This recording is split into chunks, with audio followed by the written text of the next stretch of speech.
इतना दिन झुनझुन्ना हाथ में रख कर करके बजाते रहे कि जय नीतीश कुमार, जय नीतीश कुमार। आज उस झुनझुन्ना में खंजर नजर आ गया। कौन आता है कौन जाता है, पार्टी में आते जाते रहता है। हम लोग भी समता पार्टी से जदयू तक के सफर है। तो ये बीच में अब यहाँ से ट्रेन जा रही है दिल्ली, तो तूफान भी जा रहा है, राजधानी भी जा रहा है। तो तूफान में चढ़ जाइए, कौन रोक रहा है। सुधाकर सिंह 420 का आरोपी प्रवचन दे रहा है किसान पर। अरे भाई, इन्होंने हलफनामा में दिया है 420 का आरोपी है ही, 420 के। और ये किसानों का धान उनका गड़बड़ी किए, उसी में जेल चले गए। तो जब जेल चले गए तो इनको ज्ञान हो गया किसान का। अरे जेल में तो अपराध का ज्ञान होता। राजनीति में कानी गैया के अलगे बथान, तो एक आध गो रहता है, रहने दीजिए, क्या अंतर पड़ता है। डील एक ही है, गैर भाजपा मोर्चे को एकजुट करना। हमारा डील एक ही है, और डील होता है पॉलिटिकल डील होता है, पब्लिक डील होता है। 75 लाख में 7.5 लाख जिस दिन एकदम फिजिकल रूप से आप ले आए, वो दिन सफल बैठक। और नए तो लिट्टी चोखा। जदयू एमएलसी नीरज कुमार जी हमारे साथ है। नीरज जी, ये क्या हो रहा है आपकी पार्टी में? उपेंद्र कुशवाहा बगावत कर रहे हैं और सीधे सीधे नीतीश कुमार को चुनौती दे रहे हैं। देखिए, अब इस प्रश्न का जवाब तो उनके पास है कि माननीय नीतीश कुमार जी को उन्होंने नेता माना, उनके पक्ष में कसीदे गढ़े। प्रवेश द्वार पर जब वेटिंग लिस्ट में खड़े थे तो लगातार ये कह रहे थे कि नीतीश कुमार का कोई सानी नहीं है। आज नीतीश कुमार जी के फैसले पर सवाल उठा रहे हैं, वह भी उस निहितार्थ में उठा रहे हैं जब जो सम्राट अशोक, जिनको वे अपने जीवन का प्रेरणा स्रोत मानते थे, और वैसी ताकतें जिन्होंने भाषाई अपमान किया सम्राट अशोक का, उसके साथ परोक्ष या परोक्ष रूप से खड़े होने की बात मीडिया में आ रही है। तो वह तो व्यक्ति का चरित्र बताता है कि एक तरफ पक्ष में कसीदे कर रहे थे, दूसरी तरफ सम्राट अशोक को अपमानित करने वाली ताकत के साथ खड़े हो गए। तो जब ये दोनों परस्पर विरोधाभासी चरित्र है, यही वर्तमान दौर में नेताओं का चरित्र होते जा रहा है। ये जो बैठक बुलाई गई है, क्या लगता है कितने लोग जुटा पाएंगे उपेंद्र कुशवाहा? अब देखिए, हम तो भाई साधारण कार्यकर्ता हैं, और जनता दल यू का भी राष्ट्रीय कमेटी और प्रदेश का कमेटी नहीं बना है, तो कोई पद पर कोई भी व्यक्ति नहीं है। तो ऐसी स्थिति में 75 लाख सदस्य हैं, तो एक सामान्य फॉर्मूला होता है कि 7.5 लाख लोग जमा होना चाहिए। लेकिन पता चला है कि सिन्हा लाइब्रेरी में बैठक है, तो ये तो लेना न देना, छुच्छे फुलेना वाला बैठक है। इस 750 की भी उसकी कैपेसिटी नहीं है। तो जो पार्टी के सदस्य को प्रभावित नहीं कर पाए, अपने गृह प्रखंड के अध्यक्ष को नहीं प्रभावित कर पाए, अपने पंचायत के अध्यक्ष को नहीं प्रभावित कर पाए, वह पार्टी में टूट पैदा कर देंगे, यह बिल्कुल निराधार है। लेकिन खासा नाराज है।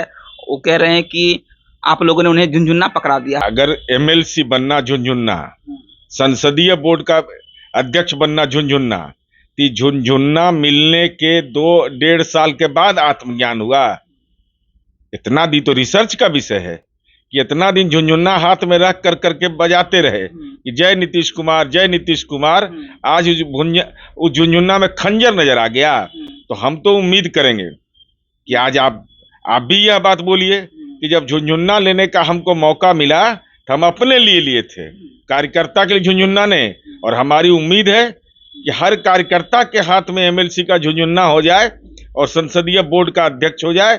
और साथ ही साथ बैठक में यह जरूर बोलिएगा कि भाई देखिए, हमको कोई झुनझुन्ना मिला था, तो हम तो आपके साथ आए थे इस पार्टी में, तो हम झुनझुन्ना अपने लिए लिए, दूसरे के लिए हम नहीं जीते हैं। जब भी जीते हैं तो अपने लिए जीते हैं। क्या डील हुई है? डील तो बता दीजिए, क्योंकि सब जानना चाहते हैं। अरे डील तो है, हर खेत तक पानी।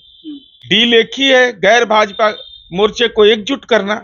हमारा डील एक ही है, और डील होता है पॉलिटिकल डील होता है, पब्लिक डील होता है। और पब्लिक डील का नतीजा है कि 7 निश्चय पार्ट 2 पर काम चल रहा है। कैसे रोकेंगे कुशवाहा को आप? हमारा ही थोड़े काम है, हमारा दायित्व थोड़े ही है। अब वो जाने उनका काम क्या है। वो पार्टी के निर्णय के खिलाफ लोग, कौन आता है कौन जाता है, पार्टी में आते जाते रहता है। हम लोग भी समता पार्टी से जदयू तक के सफर है। तो ये बीच में अब यहाँ से ट्रेन जा रही है दिल्ली, तो तूफान भी जा रहा है, राजधानी भी जा रहा है। तो तूफान में चढ़ जाइए, कौन रोक रहा है। चुटपुटिया नेता है कुशवाहा? नहीं, मैं वैसे भाषाई रूप से नहीं बोल सकता, लेकिन इतना मैं जरूर कहूंगा कि आपने जो सवाल उठाया और जो पक्ष में नीतीश कुमार के कसीदे आपने गढ़े, तो ऐसी स्थिति में आप सम्राट अशोक को अपमानित करने वाली राजनीति की वंश परंपरा के साथ परोक्ष या अपरोक्ष रूप से खड़ा हो रहे हैं, तो समाज तो आप पर सवाल उठाएगा। सुधाकर सिंह की हम लोग बात कर रहे हैं। सुधाकर सिंह पर कार्रवाई अब तक तेजस्वी यादव नहीं कर पाए हैं। तेजस्वी यादव कहते तो हैं भरे मन से कि कार्रवाई होगी, लेकिन लगता है आखिरकार कार्रवाई क्यों नहीं हो रही है? देखिए, इससे हमारा कोई लेना देना नहीं, लेकिन सुधाकर सिंह 420 का आरोपी प्रवचन दे रहा है किसान पर, तो ऐसा प्रवचन करता ही है कि किसानों का हक मार करके जेल पहुंच गए। क्या 420 क्या बोले हैं मतलब? अरे भाई, इन्होंने हलफनामा में दिया है 420 का आरोपी है ही, 420 के, और ये किसानों का धान उनका गड़बड़ी किए, उसी में जेल चले गए। अच्छा। तो जब जेल चले गए तो इनको ज्ञान हो गया किसान का। अरे जेल में तो अपराध का ज्ञान होता है आपको, किसान का ज्ञान तो तब होता है जब किसान खेती आप करते, खेती आपकी विरासत में रहता। और ये नीतीश कुमार जी को कह रहा है कि आप चुनाव लड़िए। अरे पता है, नीतीश कुमार जी के पिता तो स्वतंत्रता सेनानी रहे हैं। नीतीश कुमार जी की राजनीति की विरासत कोई पारिवारिक नहीं रही है। नीतीश कुमार जी भूमि सेना जब 77 में था, उसका सहयोग नहीं लिया तो चुनाव हारना मंजूर किया नीतीश कुमार ने। नीतीश कुमार लोकसभा के सांसद रहे, जहां आपके पारिवारिक विरासत में किसी को मौका नहीं मिला होगा। और 1995 में बिहार के प्रथम मुख्यमंत्री डॉक्टर श्री कृष्ण सिंह के कार्यकाल के बाद उन्होंने यह घोषणा किया था चुनाव लड़ने के समय, अपने मैं निर्वाचन क्षेत्र में नहीं जाऊंगा। दूसरे राजनेता नीतीश कुमार जी रहे कि अपने क्षेत्र में नहीं गए और जनता ने उनको आशीर्वाद देकर के विधायिका में भेजा था। ठीक है, लगता है कि सब कुछ ठीक ठाक है, ऑल इज वेल है? बिल्कुल ठीक है। अरे एक आध गो रहता है ना, एक आध गो रहता है।